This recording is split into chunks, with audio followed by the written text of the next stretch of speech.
बिगड़ गई। क्यों? शुद्धि बिगड़ गई ना, नहाती नहीं है। जागने के बाद बिस्तर पे चाय पीते हैं और बिस्किट और खाते हैं। अभी नहा मंजनी की बिस्किट खा रहा, बताओ इससे बड़ी मूर्खता हो सकती है? मैया, बिस्तर पे चाय पीना नहाए बिना, मंजन किए बिना, ये सही है? क्यों सही है भैया? फिर आजकल आप लोग जमाने के हिसाब से जी, आज सच बताएं, भारत के लोग अंग्रेजों को फॉलो कर रहे हैं।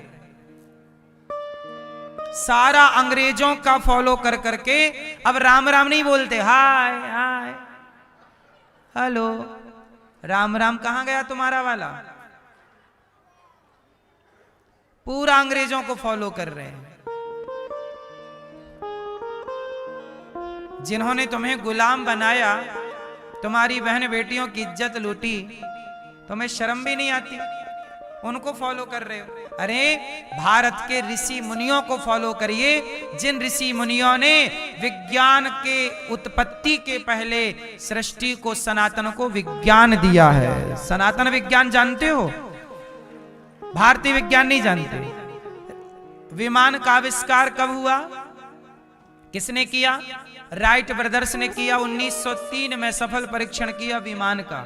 उसके पहले हमारे सनातन धर्म को पढ़ो। रावण ने सीता मैया को किसमें चुराया था? पुष्पक विमान। अब बताइए, विमान का आविष्कार अभी हुआ है 1903 में, राइट ब्रदर्स ने किया। उसके पहले भारत के एक वैज्ञानिक हुए हैं दलपदे जी, उन्होंने 1885 में विमान बनाया था। पर भारत गुलाम था तो भारत की ड्राइंग राइट ब्रदर्स को दे दी गई, उसने बना दिया। लोग बोल रहे राइट ब्रदर्स के गले में खिताब चला गया, जबकि वो है भारतीय आविष्कार। लेकिन मैं और पहले की बताऊं, 1903 के पहले रावण के जमाने में विमान था कि नहीं? बोलो हाँ। तो बताइए, हम वैज्ञानिक थे या नहीं? तुम हमें वैज्ञानिकता पढ़ाओगे? किस मामले में हम कमजोर रहे हैं ये बताओ। हम मीन्स भारत, किस मामले में भारत कमजोर रहा है? तुम हमें क्या पढ़ाओगे ये बताओ। आज भारत के बच्चे पढ़ने इंग्लैंड जाते हैं, आज भारत के बच्चे पढ़ने अमेरिका जाते हैं, आज भारत के बच्चे दुनिया में जाते हैं। मैं आपसे पूछना चाहता हूं, दुनिया में क्या पढ़ोगे तुम? क्या वही लोग पढ़ सके कुछ? वहां कोई अपने माता का सम्मान करता है? कोई बाप का सम्मान करता है? वहां तो लड़की लड़का 18 के बाद आजाद है। वहां कोई मातृ देवो भव पितृ देवो भव का कॉन्सेप्ट नहीं है। उन्हें फॉलो कर रहे हैं। विदेशों में जानते हो क्या है? विदेशों में माता का नाम कन्फर्म होता है, पर बाप का नाम कन्फर्म किसी के, विदेशों में किसी का भी बाप कन्फर्म नहीं है। ये बात सही है कि गलत है? वहां मैया क्या चलता है? लिव इन चलता है। वहां शादियां 10 साल तक कोई साथ नहीं रहता, 20 साल तक तो कोई भी नहीं। हाँ, कोई इक्का दुक्का आप कह सकते हैं कि 2% 5% आप हटा लीजिए, लेकिन वहां 10 साल तक कोई साथ नहीं रहता। 10 साल में 10 बार उनके चेंज हो जाते हैं पत्नी और पति। ये विदेशों का लागू कल्चर है, वहां का है ये। वहां है, वहां तलाक लेना, तलाक वलाक तो ठीक, वहां ब्याह ही नहीं करते। तलाक तो ठीक हो ही जाता है तलाक लेके, लेकिन वहां ब्याह ही नहीं करते। सारी जिंदगी किस में रह लेते हैं? लिव इन में रह लेते। मतलब बिना विवाह के वो रहेंगे, बच्चे पैदा करेंगे, इसके बाद जी भर जाएगा तो दूसरे के संग फिर चले जाएंगे। अब वो जो लड़का हुआ है, लड़का पैदा हो गया, उसके बाद उसकी माँ ने 3-4 को बदल लिया, तो अब वो लड़के को ये कंफर्म नहीं होता कि उसका सारी जिंदगी में उसे उसका बाप नहीं मिलता, दर्शन भी नहीं, पहचान ही नहीं पाता कौन है। अब बताइए, ये सभ्यता सही है? आप इसे सही मानते हैं? भारत में तो माँ कन्फर्म है, बाप कन्फर्म है, दादा कन्फर्म है, हमारे यहां तो पीढ़ियों का हिसाब है। तो जो तुम इतने सिस्टमैटिक व्यवस्थित हो, तुम उस असभ्य समाज को फॉलो कर रहे हो जिनके खुद का कोई हिस्ट्री नहीं है। परमाणु बना लेना, आविष्कार कर लेना अलग है, वो बम बनाने वाले लोग हैं। हमारे यहां चरित्र का निर्माण होता है, हमारे यहां चरित्रवान लोग हैं। इंसानियत कहां मिलेगी पूरी धरती में? तुम विज्ञान की बात कर लो हमसे, चलो आओ विज्ञान की बात कर लेते हैं। आप ही बताइए, पृथ्वी चपटी है कि गोल है? कैसी है? किसने बोला कि गोल है? जब दुनिया मानती थी कि पृथ्वी चपटी है, तब सनातन में हमारे वेद पुराण कहते थे कि पृथ्वी, जब सैटेलाइट नहीं थी, जब कोई आविष्कार नहीं था, तब भी हम मानते थे कि पृथ्वी। तो तुम्हारे उपकरण बनाने के बाद तुमने वही माना जो हम बिना उपकरण के पहले ही से मानते चले आ रहे हैं। तुमने नया क्या खोज लिया?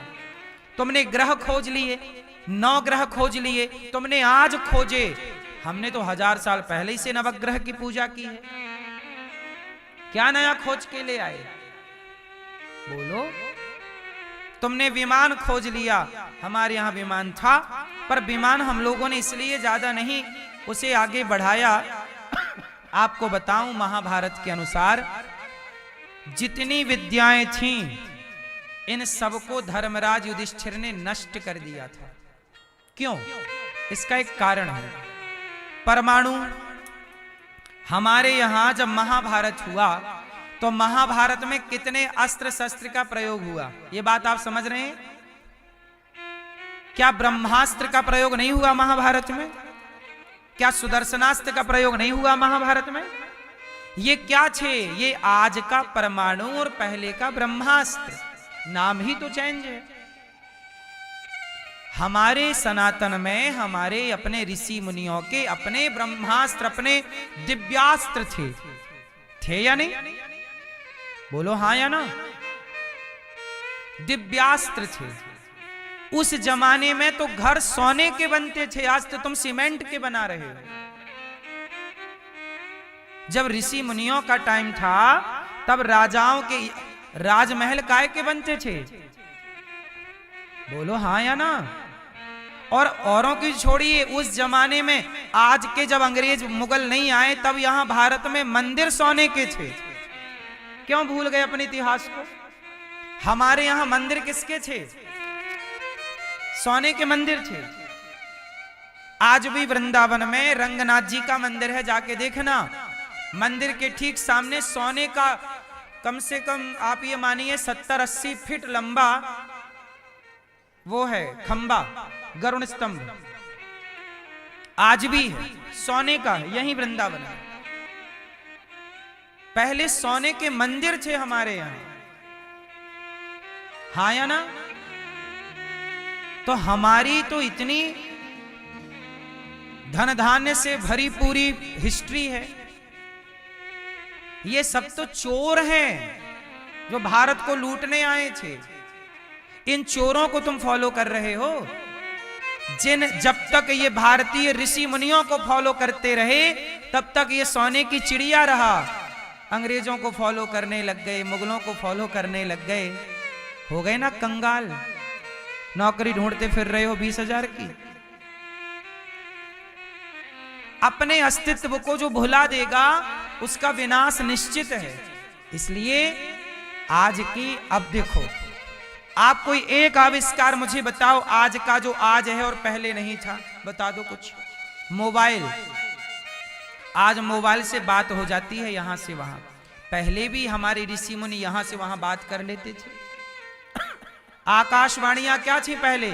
आपने नहीं सुना? जब भगवान श्री कृष्ण का, जब देवकी मां का विवाह हुआ और कंस विदा करने जा रहा था, तब आकाशवाणी ही तो हुई थी कि कंस देवकी का 8वां गर्भ तेरा काल बनेगा। वो आकाशवाणी ही तो थी। आकाशवाणी में आजकल आता क्या है? आकाशवाणी आज के मुख्य समाचार। आकाशवाणी आज भी चल रही है। क्या नया पा लिया तुमने? बस समय के साथ चीजों के नाम बदल गए, समय के साथ चीजों की उसकी डिजाइन बदल गई, देखने का सुनने का तौर तरीका बदल गया। महाभारत के युद्ध में भयंकर विनाश हुआ था। तब धर्मराज युधिष्ठिर ने क्या किया? जितने भी अस्त्र शस्त्र थे, सारे अस्त्र शस्त्र को धर्मराज युधिष्ठिर ने, अच्छा ये बताओ, अभी हमारे भारत पाकिस्तान का युद्ध हुआ कुछ दिनों के लिए, तो कुछ पाकिस्तान की तरफ से बम फेंके गए भारत में, तो वो फूटे ही नहीं। चाइना मॉडल था ना, फूटे ही नहीं। तो बाद में हमारी सेनाओं ने क्या किया? डिस्फ्यूज किया कि नहीं? उसे बाद में भाई है कब फूट जाए, इसलिए उसे प्रॉपर क्या कराया? डिस्फ्यूज करवाया। बोलो हाँ या ना? नहीं समझ में आ रही है आपकी, खोपड़ी में नहीं घुस रही है बात। ऐसे ही महाभारत के युद्ध में जितना भी मटेरियल बचा युद्ध का, वो सारा धर्मराज युधिष्ठिर ने अस्त्रालय भिजवाया,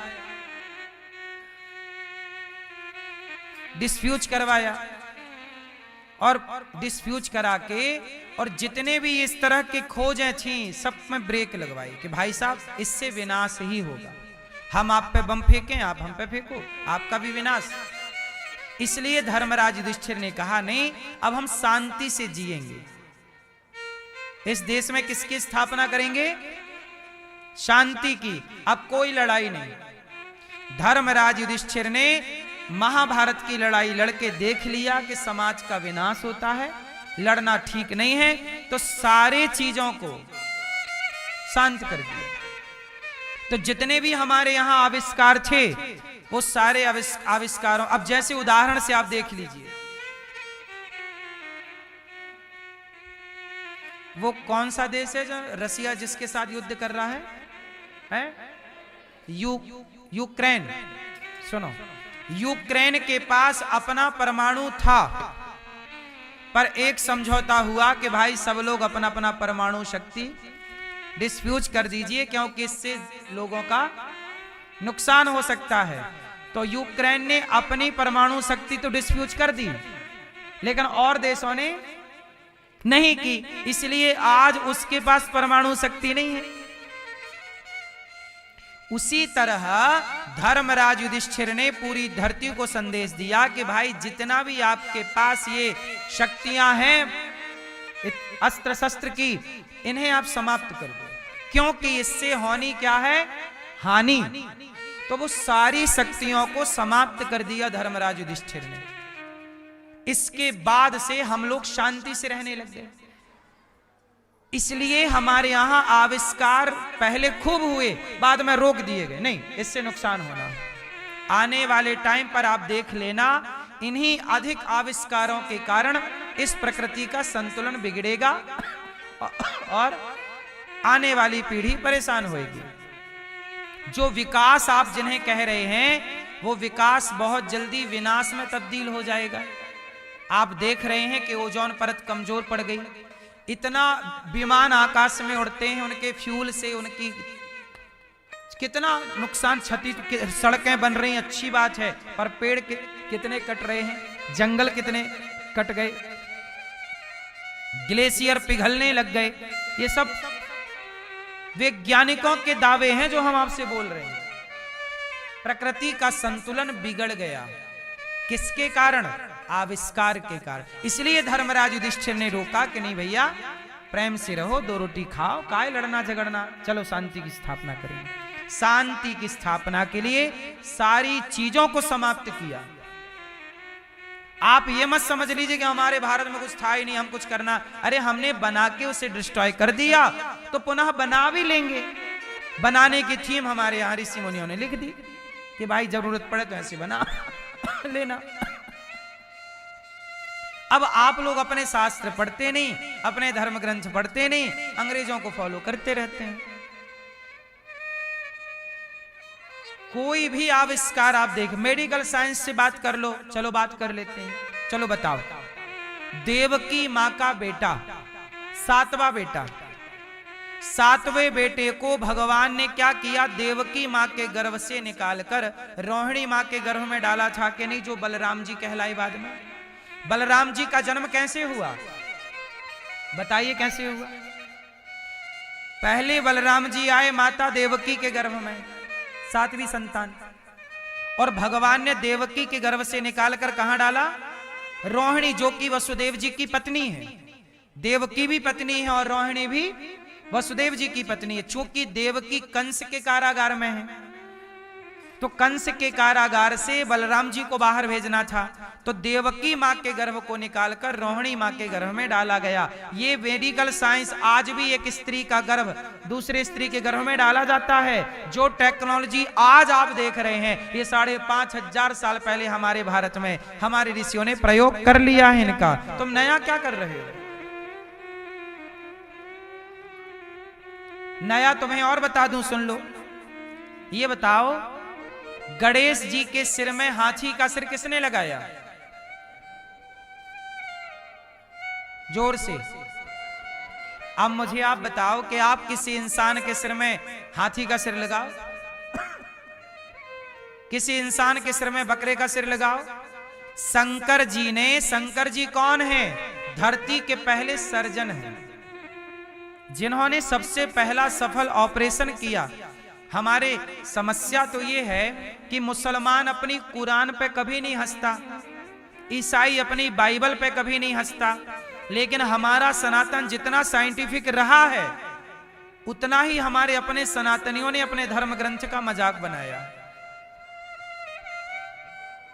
तुमने अपने धर्म ग्रंथ को समझा ही नहीं। गणेश जी के सिर पे हाथी का सिर लगा देना क्या था? ये मेडिकल साइंस की उपलब्धि है या नहीं उस टाइम की? आज करके दिखाए मेडिकल साइंस। आज जो नहीं है वो हो चुका, जो हम कर चुके वो तुम अभी करने में अभी हजारों साल लगाओगे। अभी सर्च करते रहो, खोज करते रहो। दक्ष का सिर काटा गया तो दक्ष के सिर में बकरे का सिर लगाया गया। बोलो हाँ।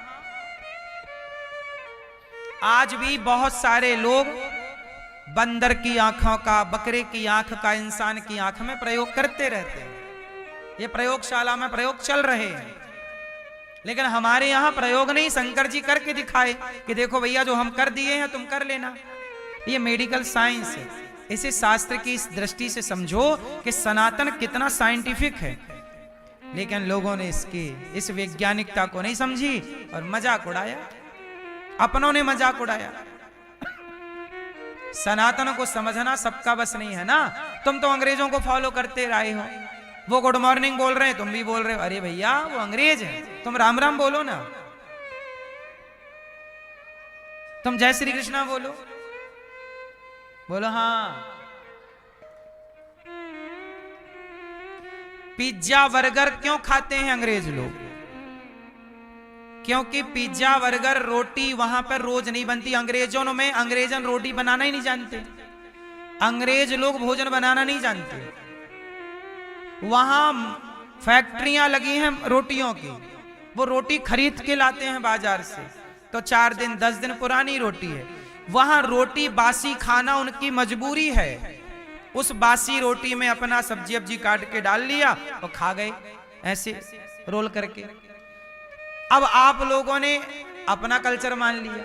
उनके बासी रोटी इसलिए खा रहे हैं क्योंकि ताजी बनाना आता ही नहीं, और तुम्हारे से आता है तो तुम ताजी बना के खाओ। काहे बासी रोटी के पीछे भाग रहे हो? इससे बड़ी मूर्खता हो सकती है कुछ? तुम्हें खाना भी अंग्रेजों का पसंद आने लग गया है, भाषा भी अंग्रेजों की पसंद आने लग गई है, कल्चर भी अंग्रेजों का पसंद आने लग गया है। तुम्हारा अपना भारत का कुछ तुम्हें पसंद आ रहा है? इससे भारत का नुकसान है कि फायदा है? जोर से। अरे भाई, भारत के हो, भारत के रह के रहो। भारत का रहने वाला हूं, भारत की बात सुनाता हूं। है प्रीत जहां की रीत, सदा मैं गीत वहां के गाता हूं। भारत का रहने वाला हूं, भारत की बात भारत की माटी से प्यार करो, भारत के इस कल्चर से प्यार करो, भारत की संस्कृति से प्यार करो। इसी से भारतवासियों की भलाई है, इसी से भारत देश की भलाई है। हम कृषि प्रधान देश हैं। हम क्या प्रधान देश हैं? हमारा भारत कृषि प्रधान देश है। विदेशों में कृषि होती ही नहीं है। कुछ देशों में जब होती नहीं है तो फिर वहां तो मांस खाना मजबूरी है उनकी। हमारे यहां 56 भोग है तो हम क्यों मांस खाएं? अंग्रेजों का तुमने फॉलो कर लिया कि अंग्रेज खाते हैं तो हम भी खाएंगे। अंग्रेज भी 17 बदलते हैं, स्त्री पुरुष। आप भी उसी कल्चर में चले गए। अब शादी की तलाक ले लिया, फिर शादी की विवाह तलाक ले लिया। यही भारत में चल पड़ा है। इससे बहुत बड़ी क्षति होगी इस राष्ट्र को। यदि भारत की संस्कृति नहीं बचाओगे, आप ही नहीं बचाओगे, तो जिम्मेदारी किसकी है? पाकिस्तानी आके बचाएगा भारत की संस्कृति? फिर भारत की संस्कृति आपके हाथ में है। अब तुम्हारे हवाले वतन साथियों। कर लो तुम मनमानी, बिगाड़ दो। किसका बिगाड़ो? अपने ही बिगाड़ो। आप लोगों ने बिगाड़ा, इसलिए ना गुलाम हो गए। नहीं बिगाड़ा होता तो क्यों गुलाम होते? इसलिए भारत की संस्कृति सबसे श्रेष्ठ है। तो महाभारत में सब कुछ बना, फिर खत्म कर दिया। चलो, तो आप ये मत समझना कि हम भारत के लोग कुछ बनाना नहीं जानते, कोई आविष्कार करना नहीं जानते। जब हम लोगों ने अपना करने पे आए तो ब्रह्मोस बना दी कि नहीं? दुनिया उसका लोहा मान रही है, खरीदने लग गए ब्रह्मोस हमसे मीन्स भारत से। बनाने पे आए तो बना दिए कि नहीं? भाई नहीं बना, हमने ब्रह्मोस बनाए नहीं पहले। क्यों? जरूरत नहीं थी। क्यों लड़ाई करें? क्यों तुम्हारे ऊपर फेंकें? मरोगे तुम। जरूरत नहीं थी तो नहीं बनाए, जरूरत आ गई तो? जरूरत नहीं थी तो परमाणु नहीं बनाए, जरूरत आन पड़ी तो अटल जी ने परमाणु दे दिया कि नहीं इस देश को?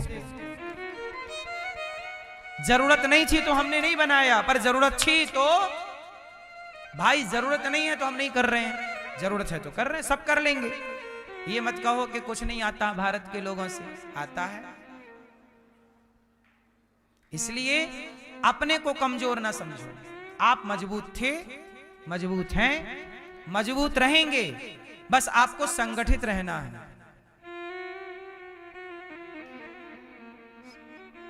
सत्यम नास्ति तपः शौचम, इसलिए पवित्रता का ख्याल रखा करो। नारद जी ने वृंदावन में जब आए तो एक बूढ़े को देखा, एक वैराग्य, एक ज्ञान। कौन हो तुम? ज्ञान वैराग्य पड़े हैं। भक्ति महारानी उदास बैठी। कौन हो देवी? मैं भक्ति हूं। क्या हुआ? जब से कलयुग आया मैं परेशान हूं। नारद जी मेरे भक्तों का, मेरे बच्चों का दुख दूर कर दो। तब नारद जी ने भक्ति महारानी को सनकादियों के कहने पर भागवत सुनवाई हरिद्वार में। तब भक्ति का दुख दूर हुआ।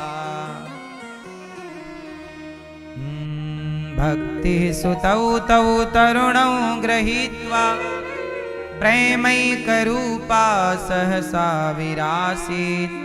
श्री कृष्ण गोविंद हरे मुरारी नाथेति नामानि मुहुर्वदन्ति। चरणों में गिर पड़ी भक्ति महारानी भागवत सुनकर, प्रकट हो गई। मैं कहां बैठूं? भागवत सुनने के बाद भक्ति का सारा दुख दूर हो गया। संतों ने, सनकादियों ने कहा जाओ भक्तों के हृदय में बैठ जाओ। बैठ गई हृदय में। इसलिए जो भागवत सुनता है उसके हृदय में भक्ति, ज्ञान और वैराग्य, तीन चीजें। भक्ति के दो बेटे हैं, ज्ञान और। इसलिए भक्त को थोड़ा सा ज्ञान भी अर्जित जरूर करना चाहिए, और ज्ञान और भक्ति पाके वैराग्य जरूरी है, त्याग। ठीक है? जीवन में कुछ पाना है तो त्याग करना पड़ेगा। आज सच बताओ, राम जी अयोध्या का त्याग ना करते तो आज राम जी होते? उत्तर क्या राम जी को राम जी इस तरह से सम्मान मिलता? नहीं। युगों के बाद कितने राजा आए, कितने लोग आए, चले गए, सबका नाम चला समाप्त हो गया एक टाइम बाद। एक टाइम भारत में सम्राट अशोक का नाम हुआ करता था, एक टाइम सिकंदर का नाम हुआ करता था, एक टाइम किस किस का नाम था, लेकिन ये नाम सब इतिहास के पन्नों में दबकते चले गए कि नहीं? अब कौन जान रहा है सम्राट अशोक को? कौन जान रहा है सिकंदर को? किसे मतलब है? लेकिन याद रखना, इतने लंबे टाइम तक कितने राजा आए गए, नाम आया गया, इतिहास के पन्नों में लिखा गया, मिटाया गया, लेकिन राम, त्रेता मैं राम, द्वापर मैं राम, कलयुग में राम, राम सदा थे, सदा हैं, सदा रहेंगे। इसलिए कहता हूं कि जगत सत्य नहीं, जगन्नाथ ही सत्य हैं, भगवान सत्य, क्योंकि सदा रहेंगे।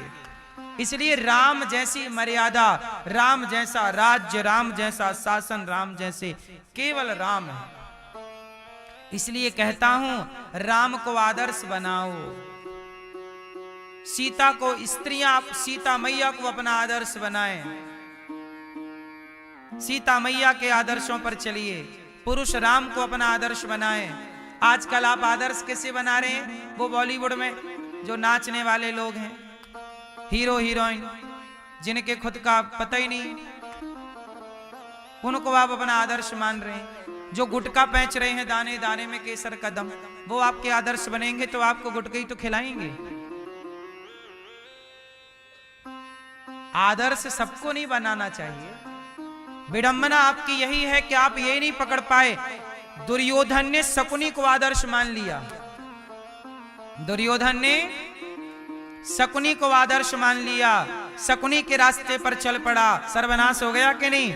और अर्जुन ने श्री कृष्ण को आदर्श माना, कृष्ण की बात माने। देखो आज भी अर्जुन का नाम है, किस भाव से नाम लिया जाता है। नाम दुर्योधन का भी लिया जाता है, पर दुर्योधन के नाम के आगे लोग दुष्ट दुर्योधन लगाते हैं। अर्जुन के नाम के आगे भगवत गीता लगती है। भगवत गीता यहां से प्रकट हुई, महाभारत से। अर्जुन पहले श्रोता है, भक्त अर्जुन। नाम सबका रहेगा, नाम तो राम का भी है, नाम तो रावण का भी है, पर रावण के नाम में पुतले जल रहे हैं, राम के नाम में मंदिर बन रहे हैं। नाम सबका रहेगा, बस नाम के आगे अपमान लगेगा कि सम्मान। ये आप देख लो क्यों? इसलिए बहुत अच्छा निर्णय जीवन में लेना चाहिए, बहुत अच्छी जिंदगी जीनी चाहिए, ज्यादा दूसरों के भरोसे नहीं और दूसरों के आश्रित नहीं। आदर्श आइकॉन किसे बनाए? कौन है आपके लिए आदर्श? इसलिए साधु संत जिनके अंदर त्याग है। ये नहीं कि जो गुटखा बेच रहे हैं उन्हें आप कुछ नहीं बोल रहे हैं, साधु संतों को आप कुछ भी बोलते रहते हैं। वो दारू बेच रहे हैं, दारू का प्रचार कर रहे हैं, मोबाइल पे गलत चीज डाउनलोड करवा रहे हैं, जुए का ऐप, उन्हें आप कुछ नहीं बोलते, उन्हें आप सुपर डुपर स्टार मानते हैं। जो आज इसको छोड़ के कल उसके संग रह रहा है, ऐसे लोगों को आप अपना आदर्श मानेंगे, आपकी बेटी मानेगी, तो आपकी बेटी का कितना भला होगा, कितना अच्छा उसका चरित्र का निर्माण होगा, बेटे का कितना अच्छा निर्माण होगा चरित्र का। इसलिए आदर्श राम है, आदर्श कृष्ण है, अर्जुन है, मीराबाई आदर्श है, शिवाजी आदर्श है, संभाजी आदर्श है, झांसी की रानी आदर्श है। यदि युद्ध लड़ना है तो झांसी की रानी आदर्श है, भक्ति करना है तो मीराबाई आदर्श है, और धर्म पर चलना है तो सीता और राम आदर्श है। हम सबके लिए आपको हम बता दे रहे हैं किसके लिए क्या है। जब देश हित में सोचना हो तो शिवाजी की तरह सोचो, चाणक्य की तरह सोचो, ऐसा सोचो कि आपका भला हो। आपका भला होगा ना तो इस राष्ट्र का भला होगा। आपका ही भला ना कर पाए, आप क्या भला करोगे किसी का?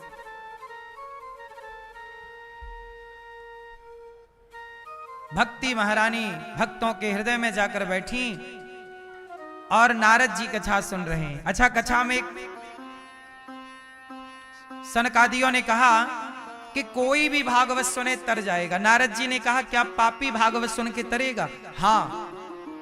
एक पंडित जी थे आत्मदेव, उनकी पत्नी का नाम था धुंधली, उनके बेटा नहीं हो रहा था, बड़ा यज्ञ जप तप किया, बेटा नहीं हुआ। उन्होंने पंडित जी ने आस छोड़ दी, चलो बेटा नहीं, कोई बात नहीं। अब पड़ोसियों ने, दुनिया ने ताना मारना शुरू कर दिया, तेरे तो बेटा नहीं है, बेटा नहीं है।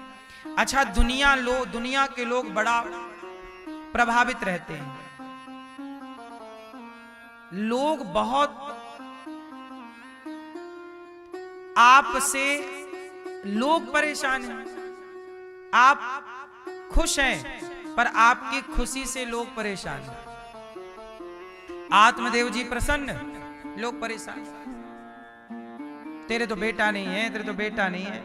ताने इतने मारे कि बेचारे बोले मैं मर जाऊंगा, इतना परेशान किया लोगों ने। आत्मदेव जी मरने चले जंगल में, मर जाऊंगा। मरने के लिए वो खड़े थे, एक खाई से कूदने एक संत जी आ गए। संत जी ने कहा कथम रोदसी विप्रत्वम, काहे रो रहे हो और यहाँ क्यों खड़े हो? बोले आत्मदेव जी महाराज मैं मरना चाहता हूँ। क्यों? बोले मेरे पुत्र नहीं है। नारद जी ने, वो संत जी ने कहा राम राम, बेटा नहीं है तो मरना क्या? अरे बेटा हो जाएगा।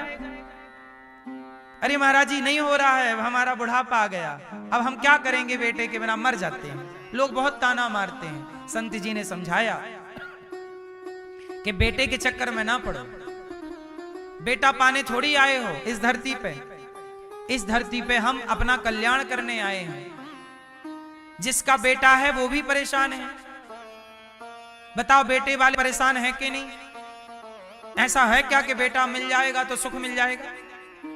अरे जिनके बेटे हैं, गौरी गोपाल आश्रम में 310 वृद्ध माएं रहती हैं, उन माओं के बेटे हैं, पर मां के बेटे हैं फिर भी वो बेटे फोन तक नहीं लगाते। अभी एक हफ्ते पहले यहां पर एक वृद्ध मां की मृत्यु हो गई। उस मां के जिनकी मृत्यु हुई उनके 2 बेटे और 2 बेटियां, पर मां की जब मृत्यु हुई तो ना 2 बेटे आए ना 2 बेटियां आई।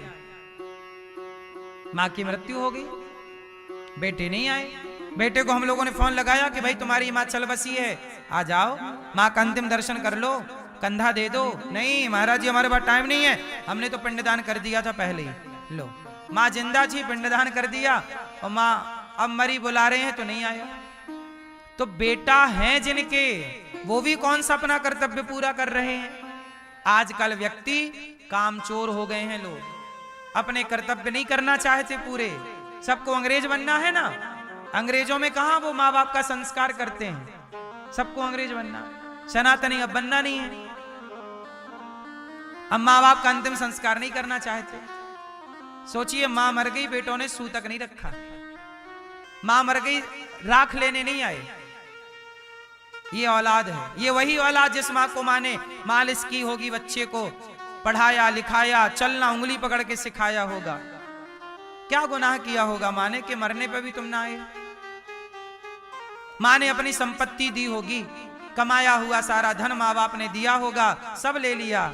कुत्ता भी ईमानदार होता है साहब, एक रोटी खाता है तो पूंछ हिला के मालिक की चौकीदारी करता है रात भर कि आज मैंने इस घर की रोटी खाई है। लेकिन जो औलाद अपने माँ बाप से सब लेते हैं, सेवा पानी सब लेते हैं, बुढ़ापे में कंधा तक नहीं देना चाहते। इससे बड़ी नमक हरामी हो सकती है। और माँ बाप रोते हैं बच्चों के लिए, इसलिए कहता हूं बच्चों के लिए ना रोइए। अभी अंग्रेजों को फॉलो करने वाले बच्चे हैं, पहले के बच्चे श्रवण कुमार को फॉलो करते थे, आज के बच्चे अंग्रेजों को फॉलो कर रहे हैं। श्रवण कुमार को फॉलो करते थे तो श्रवण कुमार जैसी सेवा होती थी, आज कहां कोई फॉलो श्रवण कुमार को कर रहा है। श्रवण कुमार की कहानियां तुम अपने बच्चों को कहां सुना रहे हो? तुम तो Johnny Johnny yes papa poem रटा रहे हो। बाद में मत रोना मेरी मां। जितने लोग यहां बैठे हैं सुन रहे हैं, ध्यान रखना। बताओ, आपका बेटा आपको बुढ़ापे में पानी देगा, इसकी गारंटी है? आपका बुढ़ापा खतरे में है सबका। आंख बंद कर लेने से संकट टल नहीं जाता। 300 माएं गौरी गोपाल में रहती हैं, जाके देख लेना। इन माओं के बच्चों ने छोड़ दिया, आपका क्या होगा? संस्कार नहीं दोगी तो रोना तुम्हें भी पड़ेगा। बाद में मत बोलना हमें किसी ने बताया नहीं, हम समझा रहे हैं रात दिन बैठ बैठ के। इसलिए लापरवाही ना करो, पैसे भले कम कमाओ पर बच्चों को समय और संस्कार पूरा दो। संस्कारहीन समाज पशु की तरह है।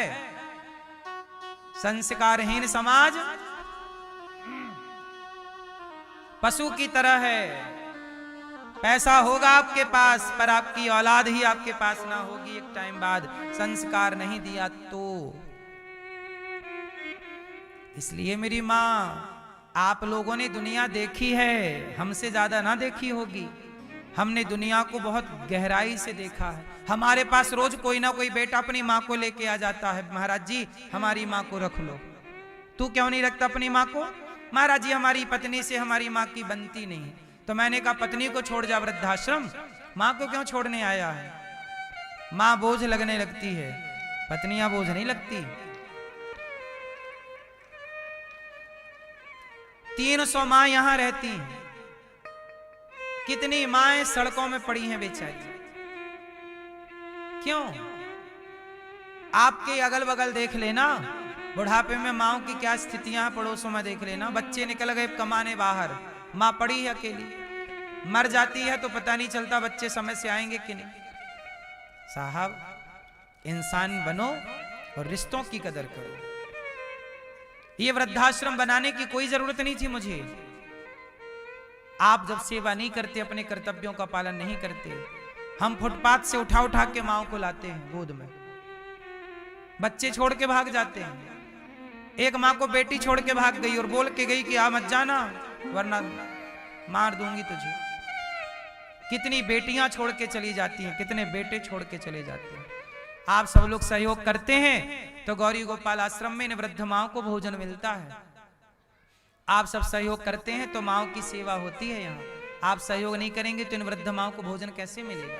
इसलिए कहता हूं कमाओ, अपनी माँ को भी खिलाओ, अपनी माँ की सेवा करो। और जिन बच्चों ने माँ को निकाल दिया गौरी गोपाल आश्रम में जो माएँ रह रही हैं, उन 310 वृद्ध माँ को आप एक दिन का भोजन कराओ कि कल का भोजन माँ को आपकी ओर से होगा। कल माँ को आप भोजन कराइए, कल माँ को आप अपनी ओर से नाश्ता बंटवाइए, कल रात्रि का दूध माँ को आप एक एक गिलास पिलवाइए, एक एक गिलास दूध आपकी ओर से। आज हम आपका परिचय एक माँ से कराते हैं, एक ऐसी माँ जो गौरी गोपाल आश्रम में रहने के लिए आई है। मैया कैसी है मेरी माँ? ठीक है महाराज जी। कहाँ से आई हो मेरी माँ? छत्तीसगढ़ मुंगेली जिला से। यहाँ अच्छा लग रहा है आपको गौरी गोपाल में? हाँ बहुत अच्छा लग रहा है। तो आपको यहाँ क्यों आना पड़ा? बेटा नशा पानी से घर से मारते पीटते थे, निकाल देते थे घर से, तो आए हैं। गला दबाते थे, डंठा मारते थे। बेटा गला दबाता? हाँ। कितने बेटे हैं? 2 बेटा है। 2 बेटे हैं। बेटों का विवाह हो गया? हाँ हो गया। तो बहुएं नहीं रोकती थी जब आपका गला दबाता था? नहीं। 2 बेटे हैं, माँ का गला दबाते हैं। तो दोनों बेटे हाँ के तो एक? दोनों बेटा, एक बेटा गला दबाते, एक बेटा डंठा से मार। एक डंडे से मारता? हाँ। क्यों ऐसा व्यवहार करते हैं वो लोग? सब नशा पानी करते हैं, नशा मारते हैं। तो नशा करके आपको ही बस मारते हैं कि पत्नी को भी मारते हैं? अपनी पत्नी को नहीं मारते, हमको मारते। नशा करके माँ को मारते हैं, पत्नी को नहीं। 2 बेटे हैं, एक गला दबाता है, दूसरा डंडे से मारता है। ये स्थिति अब कहां जाएगी ये माँ? या तो ये दर दर की ठोकर खाए, भीख मांग के खाए। मैया कोई रिश्तेदारों ने आपका सहयोग नहीं किया? नहीं किया। बेटी है आपकी? नहीं है। मत रोइए मेरी माँ।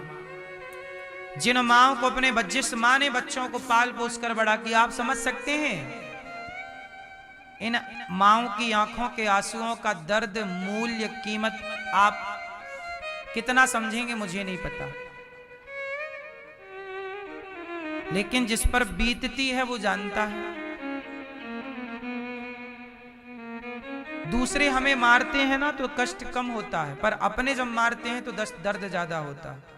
इसलिए कहता हूं बहुएं, हर बेटी को ऐसी बहू बनना है कि वो अपने बड़ों का, सास ससुर का सम्मान करे।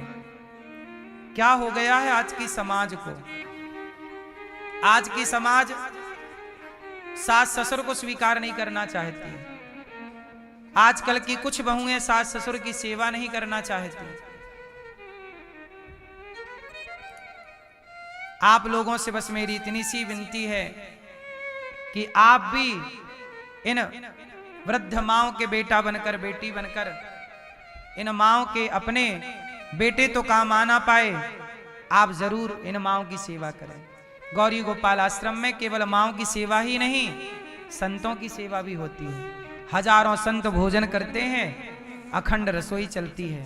आज हमारे अलोपी वाग से पूज्य महाराज जी यहाँ पधारे हैं। श्री चरणों में दास अनिरुद्ध का कोटि कोटि दंडवत प्रणाम।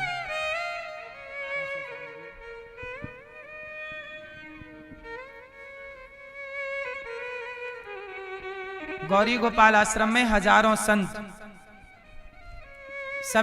सवेरा होते ही यहाँ पर संतों का आगमन हो जाता है। और ये आप देख रहे हैं टीवी पर, हजारों संत सवेरे सवेरे आते हैं और सभी संतों को पेट भर भोजन यहाँ पर मिलता है। कोई भी साधु आए, कोई भी संत आए, सबको पेट भर भोजन। आपसे बस मेरी इतनी सी प्रार्थना है कि आप भी इन संतों के अन्नदान करने में सहयोगी बने और आप भी अपनी ओर से संतों को भोजन कराएं। कल का भोजन आपकी ओर से हो सकता है यदि आप चाहें तो। संत लोग फुटपाथ पर सोने वाले साधु हैं, इन्हें आप भोजन नहीं देंगे तो कौन देगा। अन्नदान कर सकते हैं, अवश्य कीजिएगा। यहाँ पर अखंड रसोई चलती है, कोई भी आओ, कितने भी भक्त आए, सबको पेट भर भोजन मिलता है। 25 से 30 हजार लोग पर डे भोजन करते हैं यहाँ। आप में से कितने लोगों ने प्रसादी ग्रहण की गौरी गोपाल जी की रसोई में? कोई पैसा लगा? सबको निःशुल्क यहां भोजन मिलता है। कोई भी आओ, सबके लिए एक दिन की अन्न सेवा आप करिएगा। देखो ये दास अनिरुद्ध, हम तो वही कर रहे हैं जो इंसान का धर्म है। सबकी सेवा करना ही मानव का धर्म है कि नहीं? सबकी सेवा। आप लोग बस अपने अपने माँ बाप की सेवा कर लो भैया, इतना ही बहुत है, और कुछ मत करना। यदि आप अपने अपने माँ बाप की भी सेवा कर लो तो भी आपके घर में खुशहाली आ जाएगी। विडंबना देख रहे हैं, ये माँ के 2 बेटे हैं। कितने दिन हो गए मैया आपको यहाँ गौरी गोपाल में? 4 साल 3 महीना हो गया। तो इन 4 सालों में कभी बेटे का फोन आया? नहीं। 4 साल से माँ यहाँ है, बेटे का फोन नहीं आया। बेटा ना पूछ ले कि माँ गलती हो गई, आप आओ, सॉरी, क्षमा करो। कोई गलती स्वीकार नहीं करता, उनको लगता हमने ठीक कर दिया। क्या हो गया है समाज को? एक मैया को एक बेटा आया लेने के लिए, माँ चलो, माँ खुश हो गई, देखो मेरा बेटा आया है। मैंने कहा जाओ माँ, खुश रहना। माँ गई, 2 महीने बाद माँ फिर वापस आ गई। मैंने कहा माँ क्यों आ गई? आप तो बेटे के संग गई थी, बेटा लेके गए आपको। बोले महाराज जी मेरी बहू की जॉब लग गई है और मेरे बेटे की जॉब लग गई है और छोटे छोटे बच्चे हैं, तो क्या करना था कि उनको एक नौकरानी चाहिए थी बेटी को। तो नौकरानी मिल नहीं रही थी, तो वो सोचा चलो माँ को ही ले आते हैं।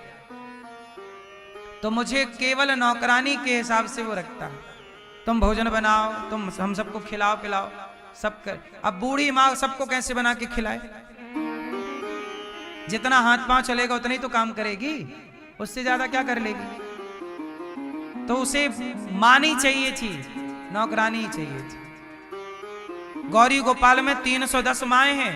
हम किसी भी माँ से एक काम नहीं करवाते। उनके कमरे में झाड़ू लगाने के लिए भी कोई जाता है, माँ झाड़ू भी नहीं लगाती अपने कमरे में। सेवा बुढ़ापे में करते हैं। हमें सेवा का ईश्वर ने सुख दिया है। सेवा करना, किसकी सेवा? ये माएँ हैं कि माँ के रूप में भगवान है। बच्चों ने माँ को घर से निकाला कि भगवान को निकाल दिया? रावण ने विभीषण को निकाल दिया लात मार के। और जिस दिन से विभीषण को निकाला उसी दिन से रावण की उल्टी गिनती चालू हो गई। रावण जब ही विभीषण त्यागा, भयऊ विभव बिनु तबही अभागा। अस कही चला विभीषण जब ही, आयुहीन भय सब तबही, साधु अवज्ञा तुरंत भवानी। आप बताइए, रावण ने विभीषण को नहीं त्यागा, अपने भाग्य को त्याग दिया। जब कोई बेटे मां को त्यागते हैं तो मां को नहीं, अपने भाग्य को, अपनी लक्ष्मी को त्याग देते हैं। इसलिए आपसे मेरी विनती है कि गौरी गोपाल आश्रम में इन माओं के लिए आप बेटा बनकर इनको भोजन कराएं, बेटी बनकर के आप भोजन कराएं, इनको नाश्ता की सेवा करें। मैं आपसे केवल रोटी मांग रहा हूं इन माओं के लिए, 300 माओं के लिए। यहां पर 150 बच्चे पढ़ते हैं गौरी गोपाल गुरुकुल में। 150 बच्चों को आप भोजन करा सकते हैं। बच्चों की पढ़ाई निःशुल्क यहाँ होती है। बच्चों का रहना, खाना, पढ़ना आप सबके सहयोग से। कुछ भक्तों ने सहयोग किया है। आइए नाम श्रवण करते हैं ऐसे दानवीर महापुरुषों का जिन्होंने धन को धर्म से जोड़ा है। आप भी इन सेवाओं को पहले देखिए। गौरी गोपाल में जो सेवाओं के बारे में हम बता रहे हैं वो सही है कि गलत है? जो टीवी पे आप देखते हैं माताओं की सेवा, खंड रसोई, संतों की सेवा, वो सही है कि गलत है? सही है तो साथ दीजिएगा। अपनी आंखों से आकर देखिए यहाँ की सेवाएं, जो हम कह रहे हैं वो सत्य है कि नहीं। 300 माएँ रह रही हैं, मतलब रह रही हैं, आप चेक कर सकते हैं।